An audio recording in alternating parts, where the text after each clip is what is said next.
Info Afrique sur Al 24 News, bienvenue. Le ministre algérien des Finances, Aziz Fayed, a affirmé que 2025 sera une année charnière pour le processus d'approfondissement des réformes économiques et de soutien à la stabilité, mais aussi celle de l'élargissement de l'assiette fiscale, ce qui permettra de gérer les risques liés à l'économie informelle et aux opérations en espèces, a indiqué un communiqué du ministère.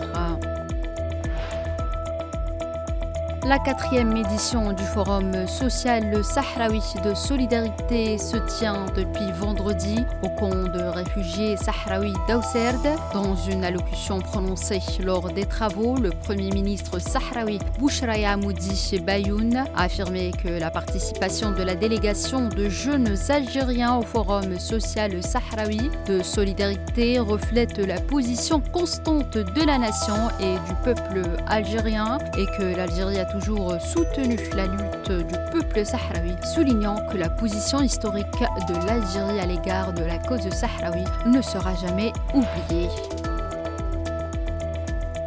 Le Premier ministre du Burkina Faso, Rim Talba Jean-Emmanuel Ouédraogo, a été investi vendredi soir par l'Assemblée législative de transition après sa déclaration de politique générale. Il a été voté vendredi à l'unanimité par les 71 députés siégeant dans l'Assemblée législative de transition.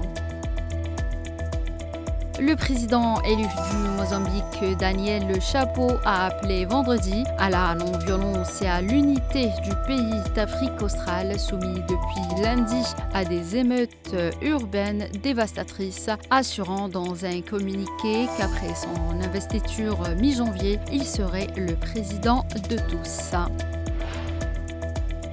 Le Premier ministre sénégalais Ousmane Sonko a confirmé hier la décision de fermer toutes les bases militaires étrangères dans le pays. Sonko a indiqué lors de son discours de politique générale au Parlement que cette décision reflétait la détermination de Dakar de renforcer la souveraineté nationale et de réorienter la politique de défense du pays.